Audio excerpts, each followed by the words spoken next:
Атырау облысы Құлсары қаласында 25 жастағы жігіт 7 баланың анасын пышақтап өлтірген болатын.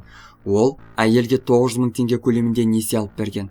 Туыстарының айтуынша, қылмыстың басты себебі әйелдің несиені төлемеу деп хабарлайды Экспресс Қазақстан. 7 бала анасы қалған отбасы әлі де қара жамылып отыр. Оның 3 және 7 күндік кәделерін өткізген. Олар 25 жастағы жігітті кешірмейтіндерін айтты. Ал күдікті жігіттің туыстары әйел оған 900 мың теңге несие алғызған деп отыр.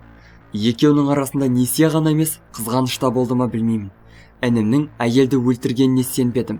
Ол адам өлтіретін бала емес еді. Жеке сәйкестендіру нөмірі арқылы қарағанда, оның 900 мың теңгелік несиесі бар екенін білдік дейді күдіктінің әпкесі Ләйле Жангелова. Әпкесінің сөзін күдіктінің анасы да растап отыр. Ұлы қылмыс жасағаннан кейін үйіне келген. Несие алып беріп едім, соны төлемеді деп айтты. Қылмысты сол үшін жасағанын айтып, аяғыма келіп жығылып, кешірім сұрады. Мен айқайлай ұрыстым. Кейін полиция қызметкерлері ұстады дейді анасы Сұлу Қаржауова. Күдікті бір күн бұрын 25 жасқа толған екен. Келесі күні кешке қарай әйелмен кездеседі.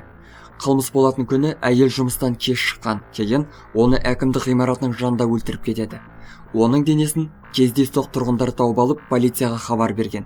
Экспресс Қазақстан осыған дейін Атырау облысында 25 жастағы жігіт 7 баланың анасын пышақтап өлтірген хабарлаған болатын. Кенжесі 5 жастағы бала балабақшаға барса, үлкені колледж студенті. Күйеуі кейде әйелін ұратын болған.